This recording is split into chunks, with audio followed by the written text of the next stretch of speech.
Cristiano, c'est celle-là qui compte. L'équipe de France est double championne olympique. Oh, le truc délirant.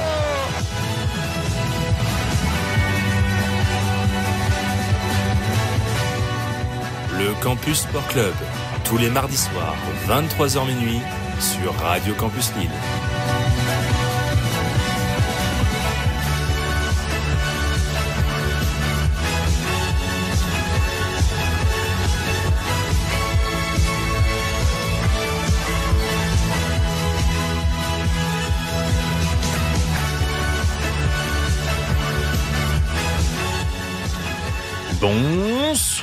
Bonsoir à toutes et à tous, auditeurs et auditrices de Radio Campus Lille. J'espère que vous allez bien. C'est Adrien Fedeli. On se retrouve comme tous les mardis soirs, 23h minuit, pour parler sport tous ensemble, avec bien sûr un retour sur vos résultats, votre actualité et les prochains rendez-vous, bien sûr, à ne pas manquer. C'est tout ça réuni dans le Campus Sport Club. Cette émission est en collaboration avec deux très beaux et bons chroniqueurs. Alors c'est drôle, on switch complètement par rapport à la semaine passée où on a un effectif un peu plus fourni. Ce soir, c'est en intimité, c'est à trois, c'est avec Guillaume et Loïc. Comment vous allez les gars ? Comment tu vas Loïc ? Ça va très bien, très content d'être là. Ce soir, on préfère la qualité à la quantité, donc c'est parfait. C'est un tacle déguisé à la semaine passée, ça. Attention quand même. Attention parce que Guillaume y était la semaine passée. Comment tu vas, Guillaume ? Ça va, ouais, ça fait bizarre parce qu'on est moitié moins que la semaine passée. On était beaucoup plus nombreux. Mais en tout cas, très content d'être là pour un soir de Ligue des Champions. C'est ma première en soir de Ligue des Champions. Donc, c'est quand même toujours les soirs excitants de l'émission. Donc, très heureux d'être là. Ouais, moitié moins, pardon. Il y a de la maladie, il y a de l'indisponibilité. Déjà, des partiels. Voilà, bien sûr, on rappelle une équipe surtout d'étudiants apprentis journalistes et donc il y a d'autres préoccupations aussi qui nous entourent. Et merci en tout cas à vous deux d'avoir été dispo ce soir. Vous aurez droit à un chocolat ou je ne sais pas encore. Faut que je trouve maintenant. Faut que je me dépatouille. Pour évidemment débuter cette émission, Guillaume l'a si bien souligné. Ce soir, c'était Ligue des Champions à la télé et comme d'habitude, le Campus Sport Club va revenir tout de suite sur cette compétition dans les résultats. On marque le coup d'envoi de cette émission. Tout de suite, place aux résultats dans le Campus Sport Club.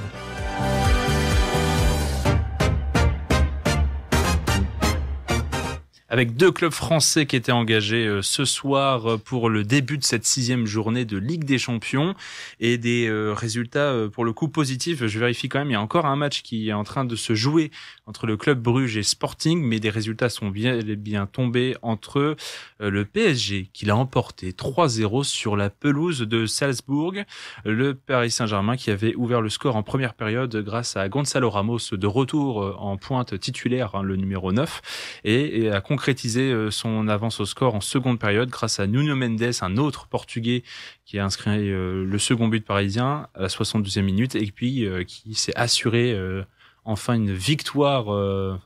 Enfin, il y a quand même eu cette victoire déjà plus tôt en Ligue des Champions, mais on l'attendait depuis belle lurette, celle-là, grâce à Désiré Doué, 1-3-0. Et puis j'en profite aussi, j'annonce l'autre résultat des clubs français. Qu'est-ce qui nous épate, qu'est-ce qui nous étonne ? C'est breton, pas étonne, tu vois, faut faire le jeu de mots. Ouais, Loïc, il est un peu mauvaise a priori, il va nous expliquer pourquoi peut-être après. Mais Brest qui l'a emporté 1-0 au stade du Roudourou face au PSV Eindhoven qui était pourtant sur 6 victoires, toutes compétitions confondues, qui était une machine à marquer. Les Brestois qui font encore un exploit et qui grimpent au classement. On aura l'occasion d'en reparler plus en détail, ça sera l'objet du débat du soir. Mais quant à ces résultats bruts, si vous avez un peu pu suivre ces rencontres-là, l'une ou l'autre, Guillaume, a priori, tu m'as parlé plutôt du PSG. Est-ce que c'est satisfaisant, mine de rien, même si on a cru aussi comprendre, et je l'ai vu, que ce second but parisien, le deuxième plutôt, est arrivé sur la première frappe de la seconde mi-temps du PSG qui a beaucoup souffert et qui aurait dû en marquer a priori 3 ou 4 en première période surtout. Ouais, c'est ça, ils avaient très bien démarré le match en mettant une bonne intensité et un gros pressing aussi qui empêchait vraiment l'équipe autrichienne de jouer. Mais il y a eu beaucoup, comme c'est le cas, comme ça a été le cas pendant beaucoup de matchs ces derniers temps, un gros manque d'efficacité.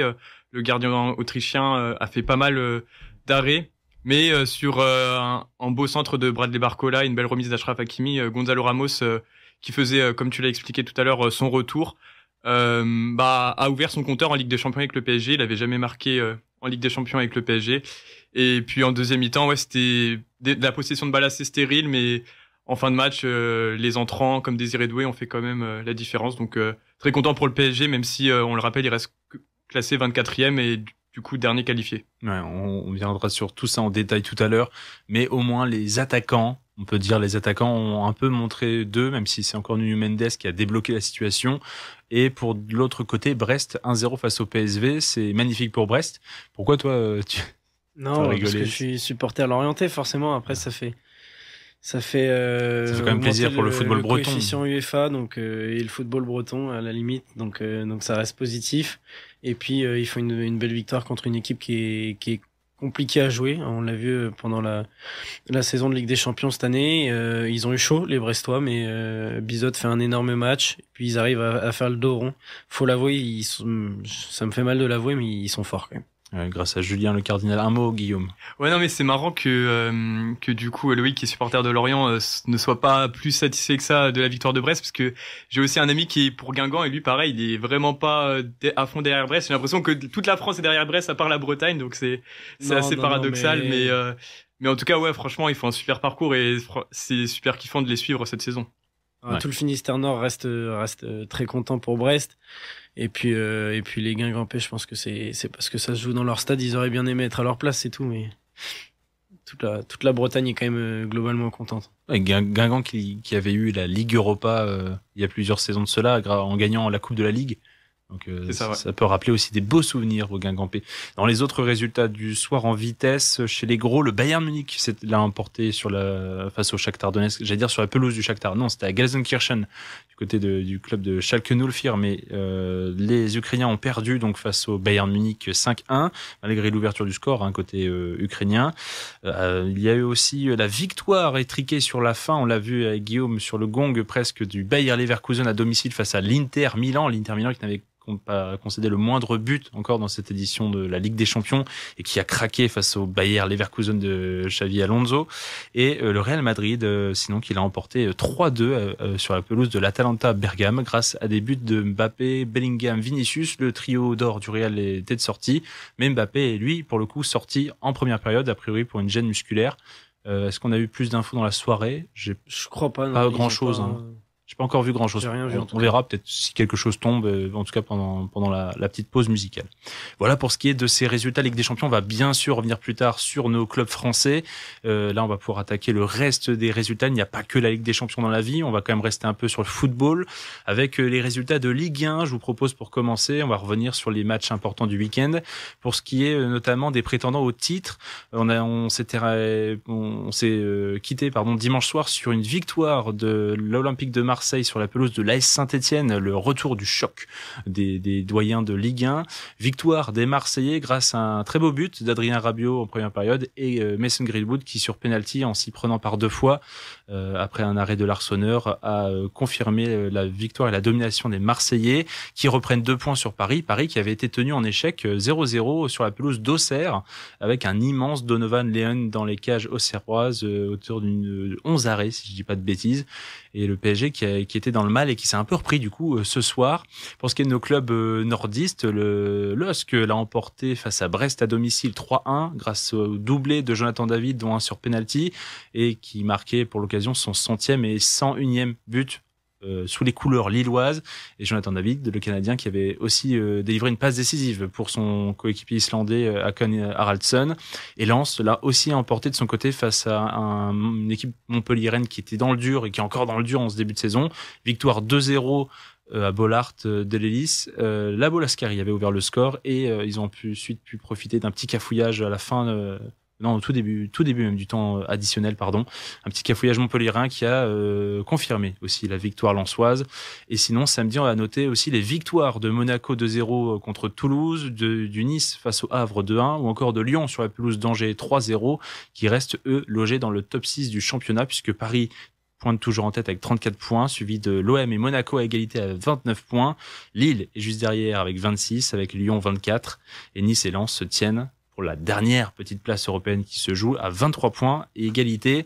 Et pour finir sur le football, je tenais quand même à glisser un petit mot avec l'épilogue de la Major League Soccer, le championnat nord-américain, et la victoire en finale des Los Angeles Galaxy d'un certain Marco Reus, qui remporte du coup son premier championnat en carrière après 3 saisons au Borussia Mönchengladbach et surtout 12 au Borussia Dortmund, où il aura terminé cette fois vice-champion derrière l'inévitable Bayern. Voilà le petit clin d'œil, victoire 2-1 de Los Angeles face aux New York Red Bulls en finale, c'était dans la nuit de samedi à dimanche. On va pouvoir un peu passer à d'autres sports, toujours dans le sport co avec du handball.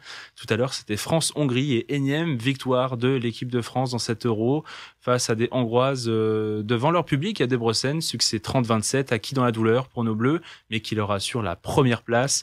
Entre-temps, il y avait eu cette victoire difficile face à la Roumanie 30-25 pour entamer son tour principal la semaine passée. Puis succès avec la manière face au Monténégro 31-23 et la Suède 31-27 pour assurer d'abord sa place en demi-finale avant de jouer cette première place avec les Hongroises. Et on connaîtra l'adversaire des Bleus demain, après les derniers matchs qui seront annoncés plus tard dans les immanquables de Guillaume. Si on avait quelque chose à dire là-dessus, messieurs, vous êtes plutôt confiants? Est-ce que, pour ce qui est de cette équipe-là, le fait d'entamer un tournoi sans perdre, est-ce que c'est bon signe ou est-ce que c'est toujours compliqué, du coup, ensuite d'avoir une vraie adversité et de pas savoir quoi faire? Je pense qu'il n'y a pas trop de surprises. En tout cas, on les attendait à ce niveau-là de la compétition avec la Norvège, qui sont depuis quelques années les équipes dominantes. Mais c'est quand même à noter, c'est cette victoire en 7 matchs, sachant qu'il y a un nouveau sélectionneur qui est arrivé depuis la fin des Jeux Olympiques, avec la fin de l'ère Crumbles, qui est resté quand même quelques années en équipe de France. Donc on peut quand même se satisfaire. Il y a quand même des victoires contre la Suède, qui est une belle équipe, là en Hongrie, contre le pays hôte. Donc c'est quand même un début de tournoi plus que satisfaisant. Ouais, la passation est importante et plutôt bien réussie, sachant qu'il n'a pas eu beaucoup de matchs amicaux à faire et c'est sa première grande compétition, Donc c'est pas plus mal. Un petit mot de rugby ensuite pour la première journée de Champions Cup qui s'est déroulée ce week-end avec nos 8 clubs français engagés. Le tenant du titre, Toulouse, a écrasé l'Ulster à domicile 61-14, j'ai mis 41, n'importe quoi. Nouvelle démonstration aussi d'Antoine Dupont pendant ce match, à la passe, à l'essai, à la finition, partout cet Antoine Dupont inarrêtable. Même chose et même résultat à la maison pour l'UBB face au Leicester. Non, face à Leicester, là, cette fois, c'était 42-28 grâce à une très belle seconde période bordelaise notamment. Victoire aussi de l'ASM Clermont Impérial en défense face au Benetton 28-0. Succès plus accroché, par contre, pour le Racing 92 à domicile contre les Harlequins 23-12 et le Stade Rochelet sur le terrain de Bath 20-24, ainsi que Toulon renversant en seconde période sur la pelouse des Stormers 14-24. En revanche, Castres à Northampton et le Stade Français au Munster ont subi une correction, défaite 38-8 pour le CO et 33-7 pour les Parisiens. Il reste encore 3 journées à disputer pour savoir quelles équipes y seront en 8e de finale. Fin des sports co, on va passer un peu à la neige et au sport blanc. C'était la suite du grand retour du biathlon avec cette deuxième semaine de la première étape à Kontiolahti en Finlande. Et les Français ont brillé. Mercredi, pour reprendre le fil depuis le début, mercredi, victoire de Lou Jean Monod sur l'individuel court. J'y arrivais, donc, avec un sans faute au tir.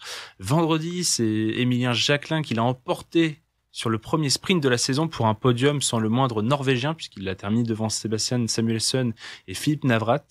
Et samedi, pas de cérémonie des fleurs, par contre, pour nos Françaises, un peu passées au travers sur le sprint remporté par la Tchèque Markéta Davidová, mais à noter, Océane Michelon, la 7e Française invitée de cette première étape, 10e pour ses premiers pas en Coupe du Monde et qui a confirmé, après la 7e place prise sur l'individuel. Et la 7e Française, donc a de quoi, on pourra en plus en parler juste après, a de quoi faire causer. Et dimanche, en tout cas, on terminait avec les mass start et un doublé français chez les hommes pour commencer. Victoire d'Éric Perrault devant Quentin Fillon-Maillet et le Norvégien Sturla Lægreid. Et ce n'est pas passé loin non plus pour Julia Simon. Dans la foulée, chez les femmes, la vainqueur du Gros Globe de Cristal 2022-2023 termine 2e derrière la Suédoise Elvira Höjberg, visiblement revenue en grande forme en ce début de saison. Jean Monod et Justine Brezas-Boucher, 8e et 9e, sont aussi du top 10. Et pour ce qui est un petit point classement après cette première grande étape de Coupe du Monde, Éric Perrault mène le classement général chez les hommes devant les Norvégiens Sturla Lægreid et Johannes Bø. dont on n'a pas beaucoup parlé, mais qui est jamais très loin. Et suivent ensuite Émilien Jacquelin, 4e, et Quentin Fillon, 5e. Chez les femmes, forte de ses 3 podiums individuels, Elvira Heuberg mène la danse devant l'Allemande Franziska Preuss, 2e, et Lou Jean Monod est 3e. Une autre tricolore, et je vous en parlais juste avant, se hisse dans ce top 10 pour l'instant provisoire. Il s'agit d'Océane Michelon, 9e avec 96 points pris. Quels enseignements peut-on tirer pour l'instant de ce week-end à Conti-Solarti? Les Français masculins sont dans les clous. Est-ce que peut-être par contre chez les femmes, Julia Simon et Justine Brezas-Bouger, qui ont un peu mieux réussi leur mass start, sont encore en train de se roder, en train de se mettre en forme? Je pense en tout cas, ce qui fait plaisir, c'est que du côté masculin, on a toujours répondu présent et on est toujours là, même parfois on s'y attend un peu moins. Bon là, c'était pas le cas, mais moi je trouve ça impressionnant cette régularité en tout cas. Ouais, puis on peut saluer quand même la performance d'Éric Perrault qui fait quand même un 19 sur 20 au tir, et aussi la performance en ski de Quentin Fillon-Maillet qui a réalisé le meilleur temps de ski malgré 3 échecs au tir et qui au sprint a devancé le Norvégien. Donc ouais, c'est assez surprenant quand même. On s'attendait plutôt à une domination norvégienne du côté masculin en tout cas en ce début de saison, et ça fait plaisir de voir les Français au niveau. Et puis à l'inverse, chez les filles, c'est des résultats encourageants, mais on s'attendait peut-être à un petit peu mieux. Nous, en tout cas, avec cette lutte acharnée pour le gros globe de cristal la saison passée, on espérait toujours une continuité. Au moins, on est satisfait d'avoir une réponse chez les hommes qui s'étaient fait marcher dessus, rouler dessus, skier dessus. Tous les termes sont bons la saison passée. Là, ça fait plaisir de voir plus de Français que de Norvégiens dans le top 5. Après, c'est qu'une première étape, mais c'est déjà un bon départ, effectivement. Je vais pouvoir poursuivre avec les derniers résultats de la chronique, un peu de Formule 1. C'était ce week-end le 24e et dernier Grand Prix de cette saison 2024 record en nombre de courses. Alors que l'on connaissait l'identité du champion du monde pilote, le néerlandais Max Verstappen, sacré pour la 4e fois de suite, je vous le rappelle, se jouait aux Émirats Arabes Unis à Abu Dhabi, plus précisément le titre constructeur entre Ferrari et McLaren. Et c'est bien McLaren qui, grâce à la victoire de son pilote britannique Lando Norris, devant les Ferrari d'ailleurs de Carlos Sainz et Charles Leclerc, a permis à l'écurie d'être sacré pour la première fois depuis 1998 avec à l'époque un certain Mika Hakkinen qui finissait champion du monde. Plus bas dans le classement, Pierre Gasly a terminé 7e derrière Max Verstappen et les 2 Mercedes, mais surtout devant le pilote Haas Nico Hülkenberg, et Gasly a permis, grâce aussi à ses très belles courses de fin de saison, à Alpine de terminer de manière assez inespérée 6e de ce classement constructeur. Une belle aubaine avec, par contre, un peu entaché, on en avait parlé la semaine passée de cette fin avec Esteban Ocon qui n'a pas pu concourir pour ce 24e et dernier Grand Prix avant de filer chez Haas, justement, l'adversaire et ennemi. On va voir un peu ce que tout ça donnera très vite on vous rappelle, la Formule 1, ça redémarrera dans 3 bons mois.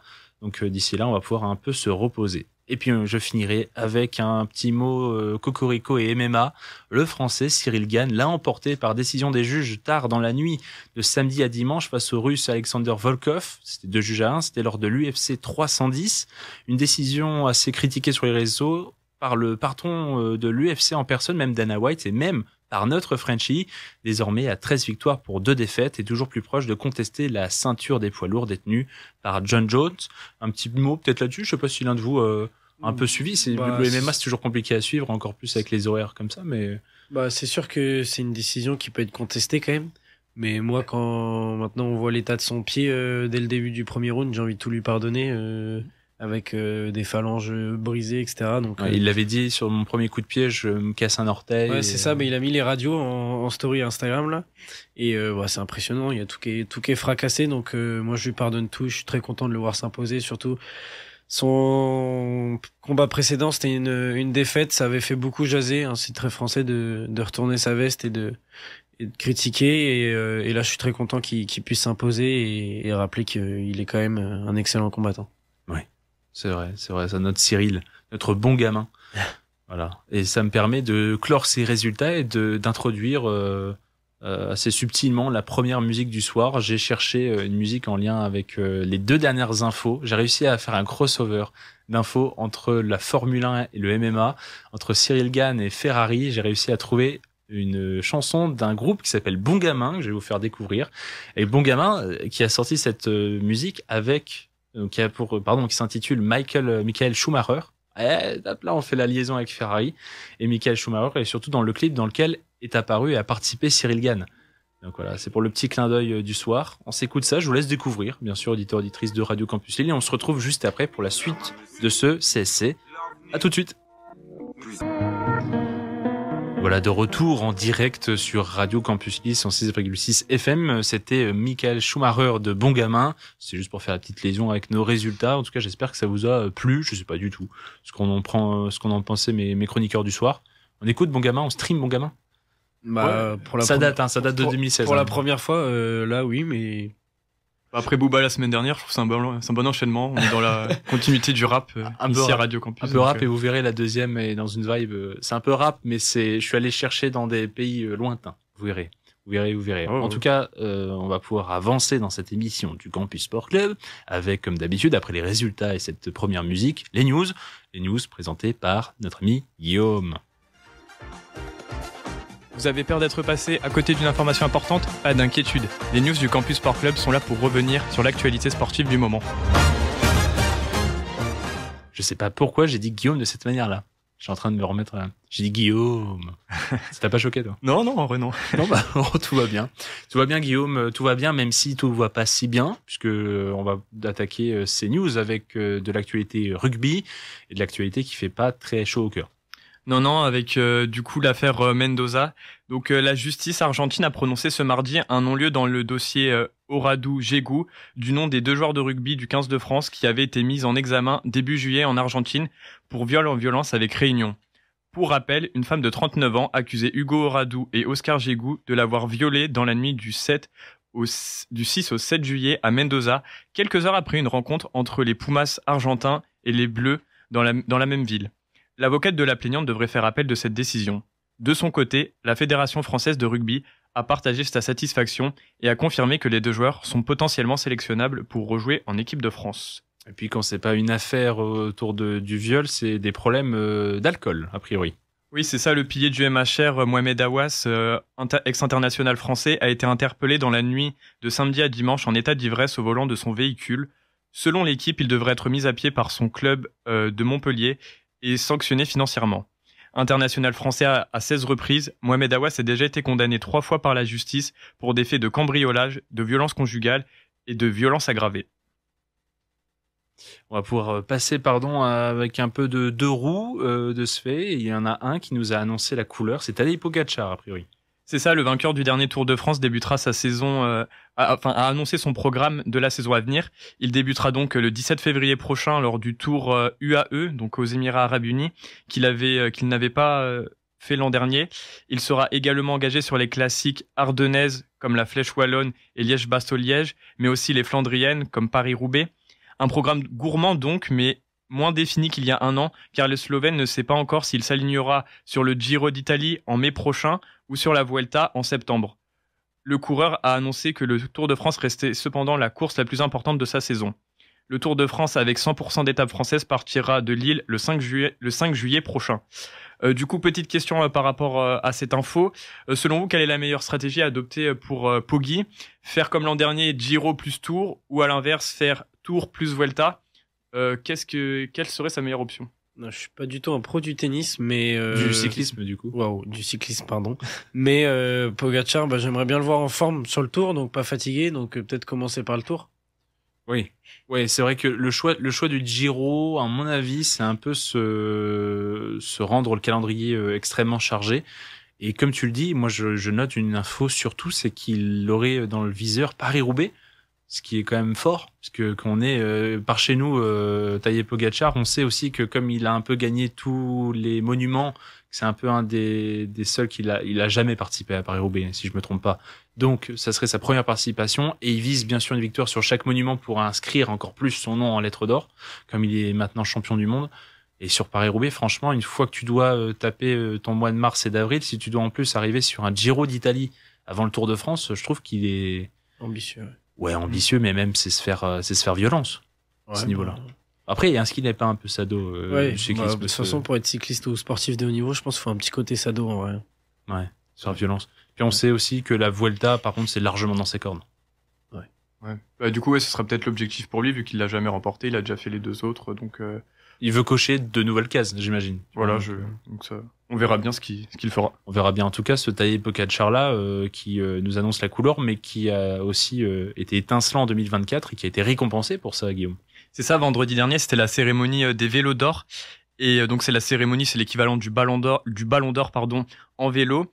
Et le trophée du meilleur cycliste de la saison sur route a été remis au Slovène Tadej Pogačar, vainqueur notamment du Giro et du Tour de France cette année.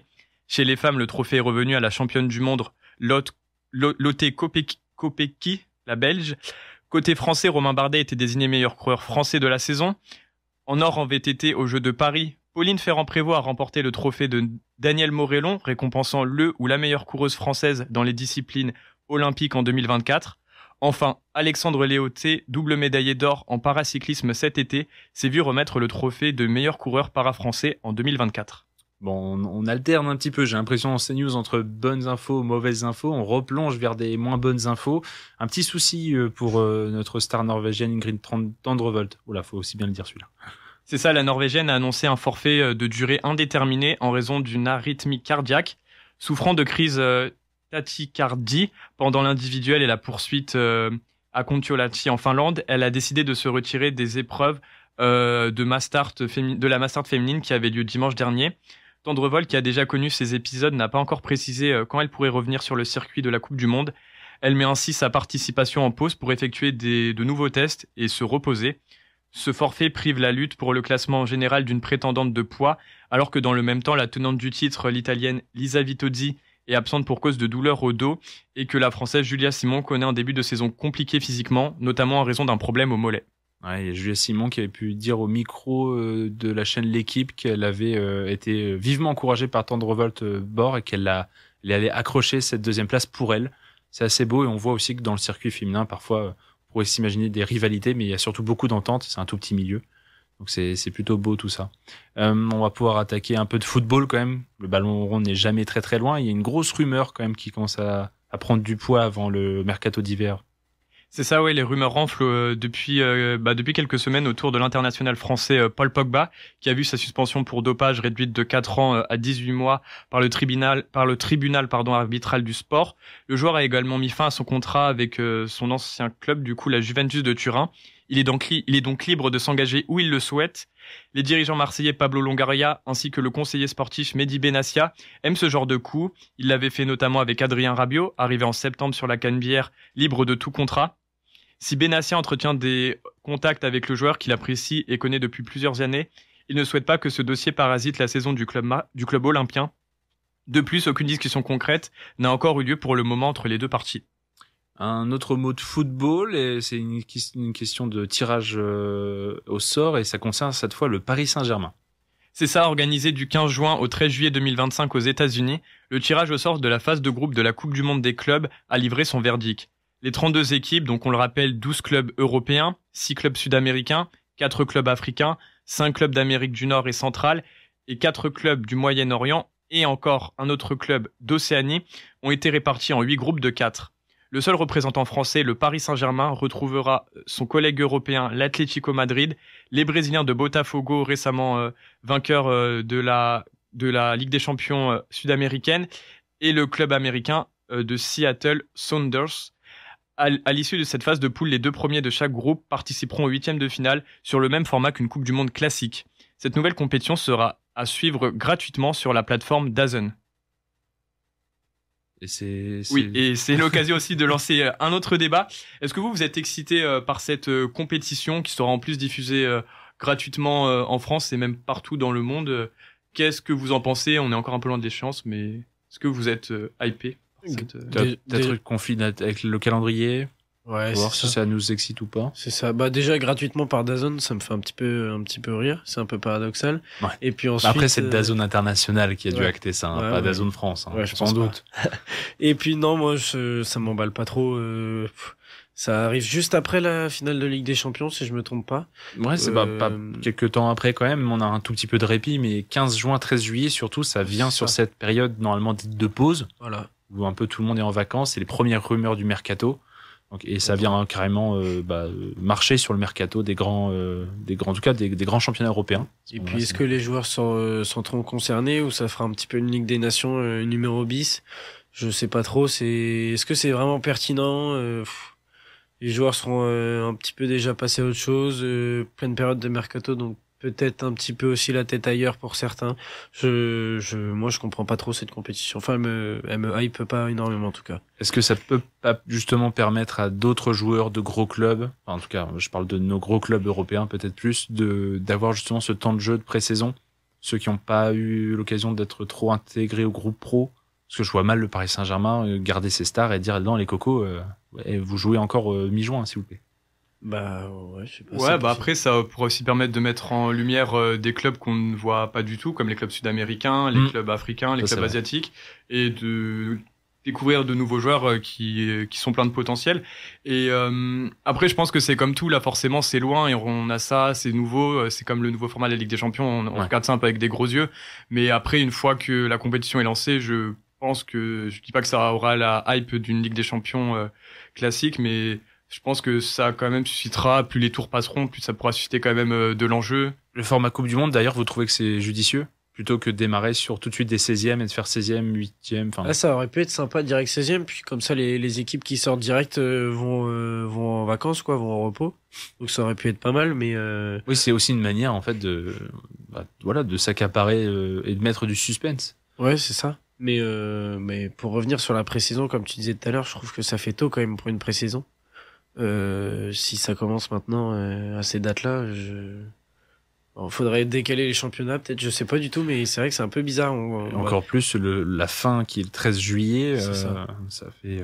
Faire une semaine de vacances. Quoi. On va comprendre du coup que c'est une compétition qui ne va pas se jouer lors de saisons de l'ordre d'événements internationaux. Par exemple, en année de Coupe du Monde ou d'Euro, on peut pas jouer sur cette période-là puisque c'est la période de compétition.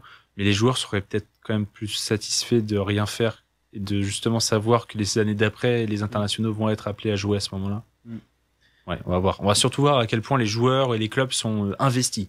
Après, ça peut être sympa de voir l'Inter Miami de Messi, Suarez. On parle un tout petit peu de Neymar en plus en ce moment là-bas. Ça peut être sympa de les voir affronter des belles équipes européennes. Ça fait des matchs un petit peu... Les crossovers entre clubs de continents différents. Auxquels on n'est pas habitué, avec des belles ambiances en Amérique du Sud, mais... Là, ce sera aux États-Unis du coup. Ouais, mais j'imagine que pour le coup, avec les ambiances, ils vont venir. Ouais. Oui. Ah oui. Par contre aussi, une question de choix de sites. Les États-Unis qui accueilleront la prochaine Coupe du Monde, ils ont les infrastructures, mais en termes de coûts, en termes de logistique, pour les même simples supporters, je pense que pour les supporters de Paris qui voudraient aller voir le Paris Saint-Germain, faut raquer. Là. Ouais, je pense que ce sera globalement des Américains quand même qui vont regarder cette compétition. Donc, ils ont intérêt à être de plus en plus à suivre le football là-bas.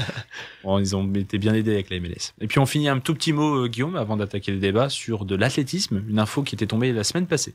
Ouais, c'est ça, on parlait de la diffusion des sports en clair. Une autre bonne nouvelle, le groupe L'Équipe et la Fédération française d'athlétisme ont annoncé mardi soir...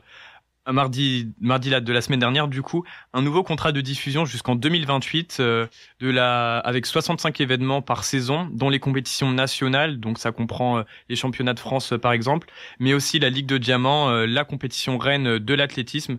Donc super nouvelle et super acquisition de la part du groupe L'Équipe. Un de plus. Ouais, un de plus. Effectivement, ça commence à faire pas mal. Et puis je pourrais en glisser un autre à la fin des immanquables.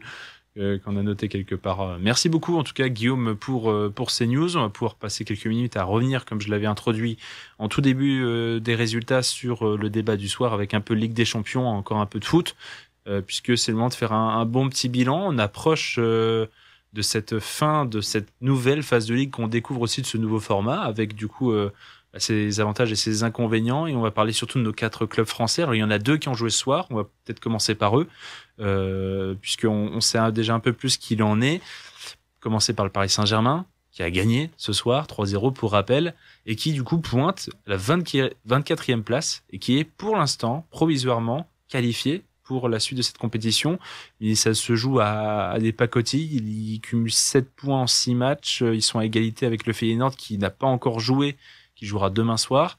Pour ce Paris Saint-Germain-là, comment vous voyez les choses, sachant que le calendrier est loin d'être facile, parce qu'il y a encore Manchester City à croiser. Je vérifie juste l'ordre des matchs.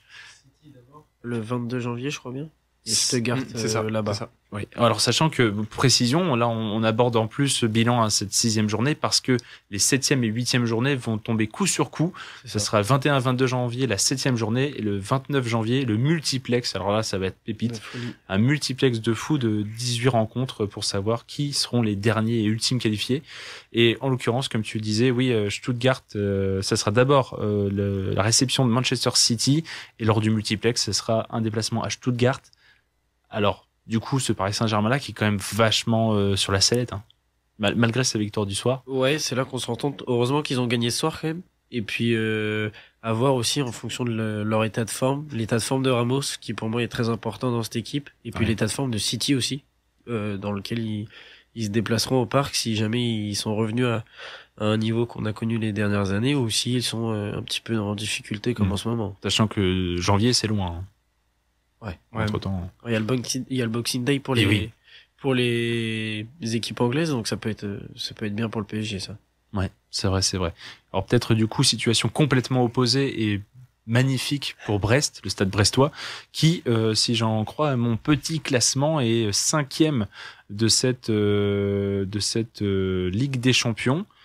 Puisque Aston Villa serait repassé devant tout à l'heure en s'étant imposé, mais Brest c'est dans le top 5 en attendant bien sûr les matchs notamment de Barcelone, Dortmund qui sont juste derrière eux, mais quasiment assuré de finir dans ce top 8 à l'issue de cette 6e journée. Le Stade brestois qualifié quasiment, a priori statistiquement parlant ils sont qualifiés, ils seront dans les 24, c'est sûr, mais incroyable. Fou, sachant que ils vont pouvoir aller faire un petit déplacement, un déplacement entre guillemets encore là une fois face au Shakhtar Donetsk, aux Ukrainiens, et la réception en gala face au Real Madrid, qui on l'espère aura quand même joué sa qualification et qui jouera peut-être une place dans le top 8 à ce moment-là. Donc attention quand même, mais juste là, est-ce que la compétition est déjà réussie, 1000 fois réussie pour Brest? Ouais, je trouve ça formidable pour eux, sachant qu'en plus, on pensait que le nouveau format de la Ligue des Champions allait pénaliser les plus petits clubs du fait de rencontrer régulièrement des très très grosses équipes. Ouais, pour rappel, peut-être juste, pardon, je fais l'aparté, c'est vrai qu'au tirage, les équipes étaient disposées en 4 chapeaux, 1, 2, 3, 4, selon leur classement UEFA ou selon les compétitions remportées, et on était assuré que chaque équipe croise 2 équipes de chaque chapeau. Donc Brest, qui a petit poussé la compétition, était sûr de croiser 2 du chapeau 1, donc des cadors, 2 du chapeau 2 qui étaient des mastodontes et 2 du chapeau 3 qui étaient pas des rigolos. Donc voilà, on pourrait se dire que les 2 équipes du chapeau 4 seraient les équipes à leur portée pour gratter des points par-ci par-là. Et finalement, Brest a 13 points, une seule défaite, c'est fou. Ouais, c'est ça, ils ont complètement déjoué tous les pronostics. Ils ont eu aussi un tirage au sort, on va dire, un peu plus abordable que ce qui était attendu. Mais ça reste quand même un exploit monumental qu'ils sont en train de réaliser. Surtout, c'est une bouffée d'air pour eux, parce que c'est un peu plus compliqué en championnat cependant. Mais en tout cas, c'est un bonheur de les voir représenter la France comme ça en Coupe d'Europe. Et globalement, les clubs français, je pense, nous font un peu tous plaisir cette saison. Vous y croyez au top 8 ? Parce que statistiquement, tu l'emportes face au Shakhtar Donetsk, c'est quasiment fait. Ouais. Est-ce qu'ils ont le niveau pour battre Shakhtar ? A priori, oui. Ouais. Largement, c'est à l'extérieur, mais c'est pas vraiment en terrain ukrainien, donc justement, ça peut jouer aussi en leur faveur, sachant que Brest, comme ce soir, évolue toute la saison au Roudourou, mais on est quand même en France, on est quand même chez soi. Il y a peut-être encore une carte à jouer. Franchement, je pense que c'est risqué de dire que ils ont absolument pas le top 8, parce qu'on a été beaucoup à dire que ils allaient faire défaite sur défaite après le tirage. Au final, ils sont 5e après 6 journées. Ils sont quand même 4 points devant le Real de Madrid, donc moi je les vois bien finir dans le top 8. C'est surtout qu'ils vont finir, ils sont portés, je trouve, vraiment animés par l'esprit Ligue des Champions, esprit petit poussé. Donc à domicile face au Real, le pire, c'est que on peut y croire, et puis on peut même y croire, peut-être pas la défaite en tout cas face au Real. C'est ça. Guillaume, tu voulais ajouter un mot? Ouais, puis c'est souvent l'image aussi qu'on rattache à Brest à chaque fois. C'était le cas l'année dernière où on disait au bout d'un moment ils vont s'effondrer, les gros clubs vont revenir, Marseille, Lyon, et puis à chaque fois ils tiennent. Donc je pense que là le Shakhtar, c'est tout à fait possible qu'ils aillent chercher un résultat là-bas. Contre le Real, ce sera plus compliqué, je pense, sachant que le Real a aussi besoin de points. Mais non, c'est carrément envisageable qu'ils finissent dans le top 8 à l'issue de cette phase de poule. Et il y a deux autres équipes, deux autres clubs français qui sont en lice dans cette Ligue des Champions et qui sont logés, eux, ni dans le top 8, ni en train de se battre avec cette 24e et dernière place qualificative. Ils sont en plein milieu de ce classement. C'est Monaco et Lille qui jouent demain. Monaco 11e et Lille 13e pour l'instant au classement provisoire. Le LOSC qui accueille demain soir à côté, juste ici, à Pierre-Mauroy, à 18h45, Sturm Graz. C'est une équipe largement à leur portée sur le papier. Attention quand même, a priori, puisque c'est une équipe qu'ils ont croisée l'an dernier, mais qui est en Ligue des Champions, et puis un LOSC en pleine veine pourrait tomber. Lille qui a 10 points après 5 journées, et qui pourrait se retrouver du coup en cas de victoire demain avec le même score que Brest. Donc là aussi, est-ce qu'on peut vraiment croire à... Déjà, la qualification, pour vous, est-ce qu'elle est claire et nette que 10 points barragiste, on est bon? Ça, je sais pas, en fait, pour moi, le match de demain, c'est vraiment un tournant. Parce que s'ils gagnent, voilà, on voit aussi leur capacité à gagner contre des plus petites équipes qui font moins rêver. Et puis Sturm Graz s'est remis en confiance. Si je me trompe pas, ils ont tout perdu ou presque avant le match précédent. Et puis ils avaient gagné, on s'y attendait pas trop.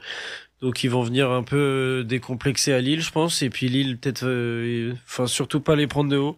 Puis s'ils gagnent, c'est comme Monaco, ils reviennent au même nombre de points que Brest. On parle moins d'eux parce que c'est des clubs d'un plus gros calibre, mais 3 clubs français à 13 points, ce serait une bonne option pour la qualification, quoi. Ah, ce serait même fou. Sachant que Lille donc reçoit Sturm Graz demain, ensuite se déplacera à Liverpool pour la 7e journée fin janvier, et pour le fameux grand multiplex recevra le Feyenoord. Là aussi, c'est une réception pas trop compliquée pour finir, on n'est pas non plus sur Brest-Real Madrid. Donc Lille top 8, ça devient quand même niveau calcul, s'il l'emporte demain, j'entends, s'il l'emporte demain, le top 8 en cas de victoire sur l'un des 2 derniers matchs. Après, attention quand même au LOSC, c'est souvent contre les petites équipes en général. Bon, c'est moins le cas cette saison où souvent ils se cassent les dents, où ils se font remonter. Bah, en l'occurrence, plutôt justement. Ouais, contre Montpellier, Saint-Etienne, en tout cas. Montpellier, Saint-Etienne, exactement. C'est les meilleurs exemples. Ouais. À l'extérieur, ils ont. Voilà. Ils arrivent souvent à sublimer dans les très très gros matchs. Donc du coup, est-ce que tu les vois gagner à Anfield? Ouais, bah après. Tout dépend de la forme de Liverpool avec le Boxing Day, t'en parlais, peut-être qu'ils seront plus fatigués, surtout que ils sont déjà tranquilles, ils sont sûrs d'être dans le top 8. Oui, mais c'est la seule équipe a priori qui est simplement et purement qualifiée avec mathématiquement 18 points. Ils ont encore gagné ce soir à Gérone grâce à un penalty, et ils sont la première équipe officiellement qualifiée. Ce qui est pas étonnant d'ailleurs, c'est la meilleure équipe du monde actuellement, il y a pas photo. Meilleure série en cours, 18 matchs sans défaite. C'est ça, mais Lille, du coup, l'info aussi que un des journalistes collègues de la Voix du Nord a relevé, c'est que Lille a la 2e meilleure série du Big Five derrière Liverpool. Et donc Lille qui pourrait encore plus accentuer ça et rester un peu à talonner les Reds. C'est pas plus mal aussi. Sachant que cette série a démarré après Saint-Etienne. Tu vois, on en parlait. Gros choc lors de la 7e journée entre ça va être incroyable. Ça peut être incroyable. Si les deux équipes ne perdent pas d'ici là, toute compétition confondue, ça va être incroyable. Franchement. Donc Lille, on peut vraiment viser. Alors du coup, le top 8 pour vous, c'est un peu trop. Pour moi, ce serait que du bonus. Après, très sincèrement, de top 8, c'est peut-être un peu limite. Ce serait bonus, mais a priori, pour ce qui est des places de barragistes, on sait que les 16 équipes barragistes de la 9e à la 24e place vont ensuite s'affronter entre eux dans un pré-tour avant les 8e. Si on peut finir dans la première moitié, on recevra au retour. Petit avantage donc donné. Lille a vraiment les moyens de finir par contre dans ces... Et puis on reçoit une équipe aussi plus abordable normalement. Les équipes qui finissent entre 16 et 24 sont plus faciles à jouer que les équipes qui finissent au-dessus, quoi. Oui, bah ça dépend après un peu.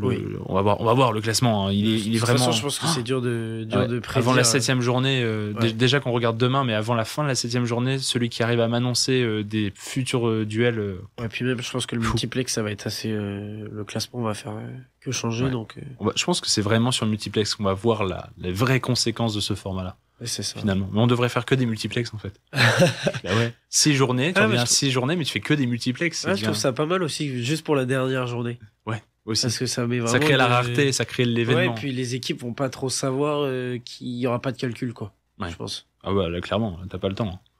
Là, tu découvres toi-même ce que t'as fait. Hein, donc, Et puis on finit un tout petit mot sur Monaco, juste pour aussi annoncer le calendrier. Monaco qui se rendra à Arsenal demain, c'est du costaud, c'est du très lourd même, qui ensuite aura à accueillir Aston Villa, c'est pas facile non plus, et finira lors de son multiplex, ce fameux multiplex, par un déplacement à l'Inter Milan.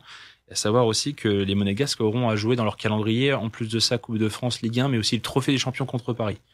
Donc là, Monaco, on a un peu plus de mal à les voir prendre beaucoup de points sur ces 3 matchs-là. Ouais. Non, ça va être compliqué là. Ouais, je sais pas qu'ils avaient un calendrier si dur.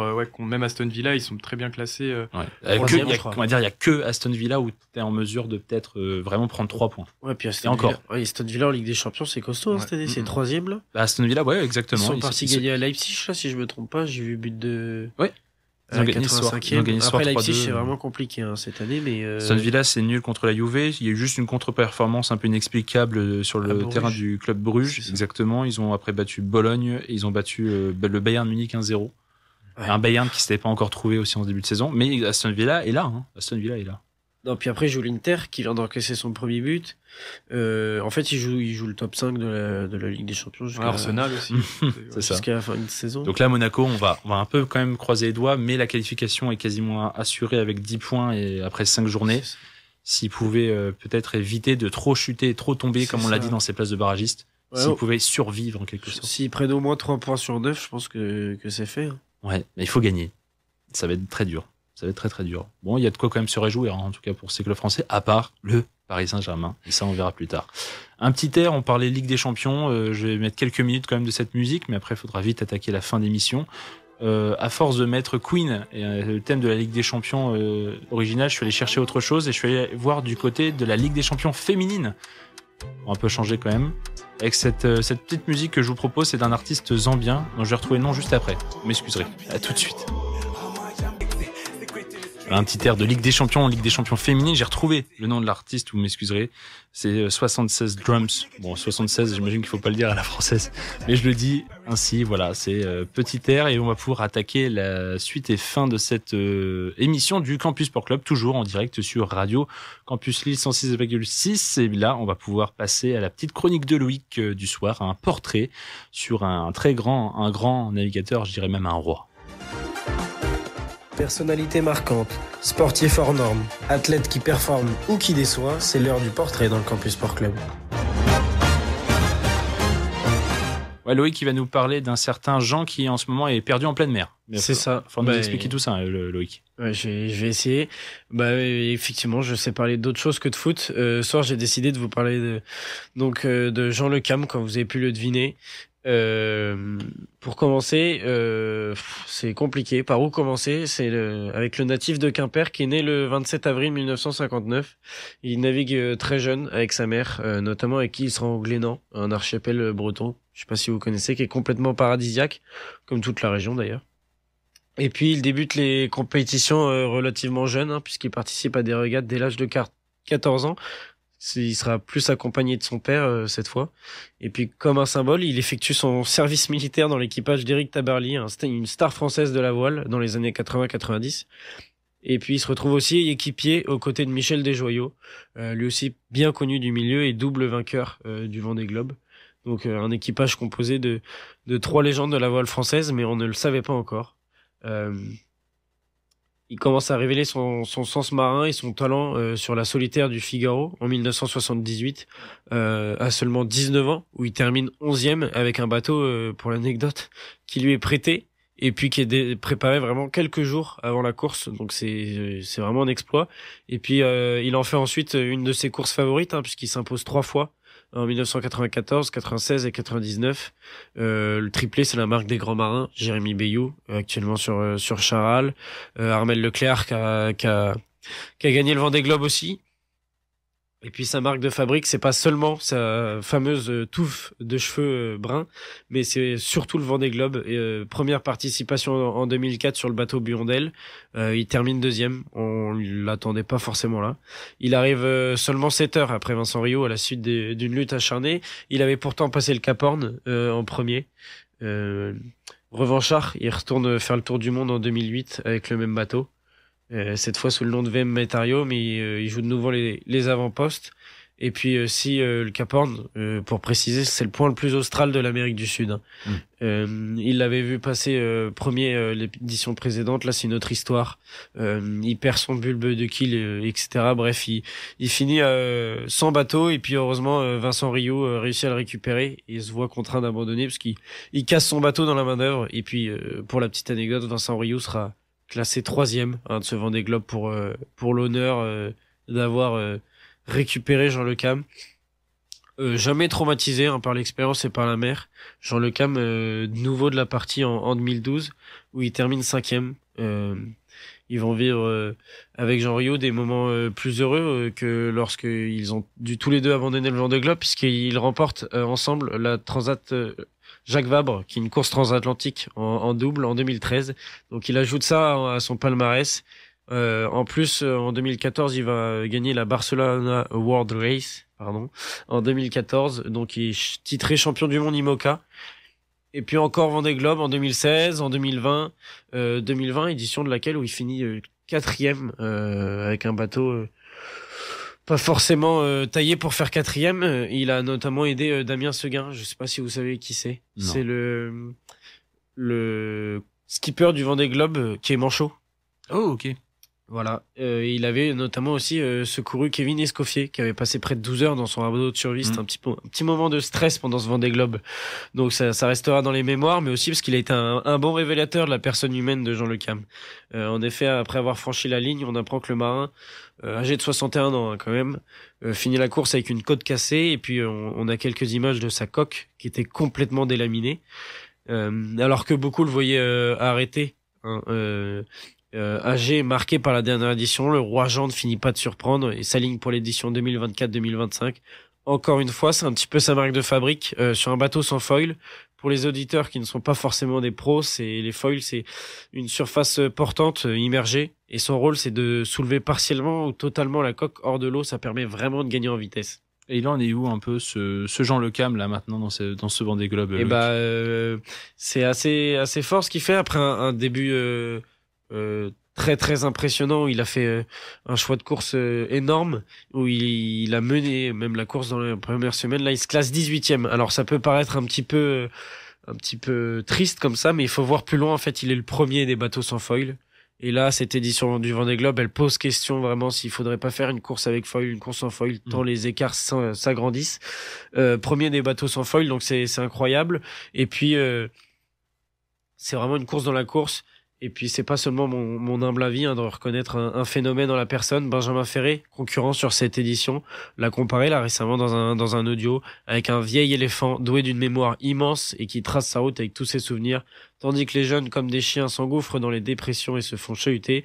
Il le surnomme le Père Jean. Voilà, c'est vraiment le doyen du Vendée Globe, 65 ans, 6e participation. Et puis là, exactement, ils sont légèrement au sud-est de Madagascar. Ils ont passé le cap de Bonne-Espérance. Ils se situent dans les mers du Sud. Conditions difficiles, température très froide. Il a parcouru environ un tiers du parcours. Et puis, j'espère que ce léger portrait du Roi Jean vous aura donné plus envie de suivre la fin du Vendée Globe et les vidéos et les épopées du Finistérien.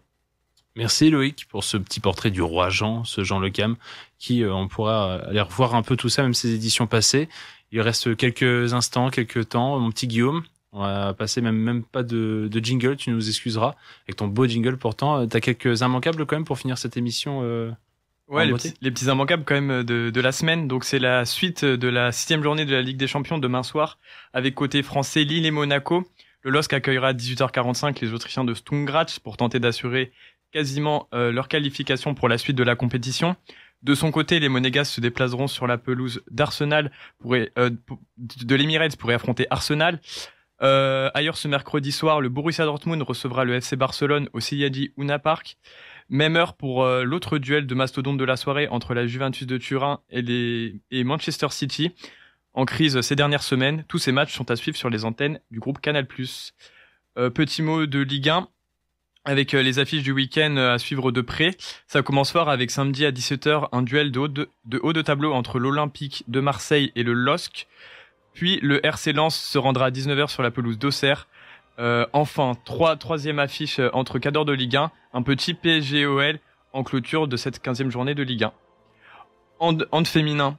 Après 7 victoires en 7 matchs, l'équipe de France jouera sa demi-finale vendredi. Ce sera soit contre le Danemark, soit contre les Pays-Bas. Pour peut-être une place en finale, ça se jouera dimanche. Aussi petit point natation avec, en l'absence des fers de lance Léon Marchand et Florent Manodou, l'équipe de France replonge dans les bassins avec le championnat de natation en petit bassin. On attendra notamment Maxime Grousset, Mewen Tomac et Beryl Gastaldello pour tenter de nous ramener des médailles. Et enfin, on rappelle aussi le biathlon avec la deuxième étape de Coupe du Monde. Elle se déroulera en Autriche et plus précisément à Orfilsen. Avec un très beau programme, avec un programme beaucoup moins copieux que c'était le cas à Kontiolahti. Et enfin, on peut parler aussi des championnats du monde de fléchettes qui auront lieu cette semaine du 15 décembre au 3 janvier. Donc ce sera pendant plusieurs semaines avec les meilleurs joueurs de la planète qui se retrouveront à Londres pour un événement haut en couleur. Merci mon petit Guillaume, ça va? Tu t'en es sorti? Ouais, j'essaie de faire vite, j'essaie tout va bien. Tout condenser, mais tout va bien. J'espère que ça a été clair, chers auditeurs. J'espère aussi. Merci beaucoup Guillaume, désolé pour les conditions de fin d'émission. Merci Loïc pour le petit Avec portrait plaisir. Avec Jean qu'on aura au téléphone d'un de ces quatre. J'espère, et puis j'aurais aimé Ça serait plus, mais incroyable. Mais il faudra trouver un moment où il est un peu moins dans les eaux c'est pénibles. ça, ou à la fin de sa course peut-être. Mais c'est à faire en cours, à suivre. Ça serait pas mal. Merci en tout cas à vous deux. Merci de nous avoir écoutés si vous êtes encore là pour cette émission du Campus Sport Club. Il est minuit passé d'une bonne minute. On va vous laisser avec la musique de la nuit quand même. On va arrêter de parler de sport. Mais d'ici là, mardi prochain, retour du CSC. Je vous dis, sportez-vous bien. Bye bye tout le monde.